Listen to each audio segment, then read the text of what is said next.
Hindi po substandard ang ating flood control at lalong-lalo na po, wala tayong ghost project. Town proper yan. Kung wala pong flood control, baka yung tubig po umapaw na hanggang dun sa bayan. Hindi substandard. Maayos, matibay ang pagkakagawa.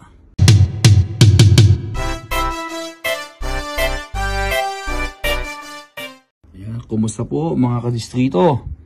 Yan, salamat po sa Diyos at hindi po tayo direktang tinamaan ng super typhoon na nagdaan.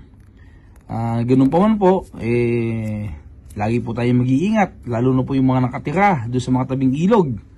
Kung napag-usapan po yung tabing ilog, mayroon po akong drone shot na video. Ayan po rin yung paliwanag ko, tingnan po ninyo, nakakatuwa. Ayan o, kitang-kita po natin yung ilog. Mataas ang ilog. Pero tingnan po ninyo, doon po sa flood control natin na hindi substandard, ayun po yung mga bahayan, na napakadaming bahayan. Ayun po, walang tubig. O ayun, may nagbabasketball pa. Ayun, may nagbabasketball. Normal po ang buhay nila. Nung wala po ang flood control na yan, talaga naman pong alibu-libong tao, alaysa na. Tingnan po ninyo, yun, town proper yan. Kung wala pong flood control, baka yung tubig po umapaw na hanggang dun sa bayan. O, ayan. Ayan po.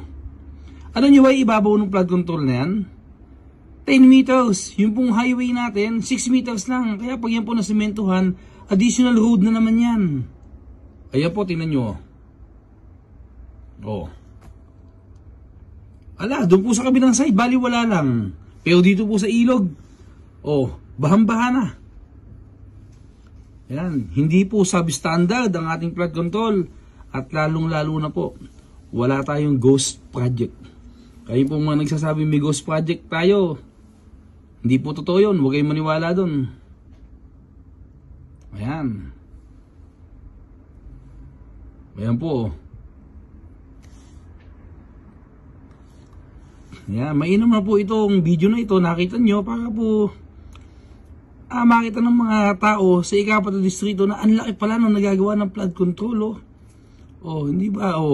Ang mahalaga po, hindi substandard, maayos, matibay ang pagkakagawa. Ayan tingin po yung mga tao, normal lang ang buhay nila. Ala lang. Yan po. Sige po mga kadistrito, palagi po tayo mag-iingat. At lagi po nating tatandaan na huwag po nating kakalimutang manalangin sa Panginoon Diyos upang ang ating pong pamilya at ang ating pong mga kabuhayan ay malayo sa sakuna at sa mga kalabidad. Sige po, maraming salamat po. Si Congressman Eming Pascual, palagi pong nagpaparamdam, nagmamahal at nagpapakita sa ikapat na distrito ng lalawigan ng Nueva Ecija. Maraming salamat po. Di kalibo yung serbisyo para sa ating lahat.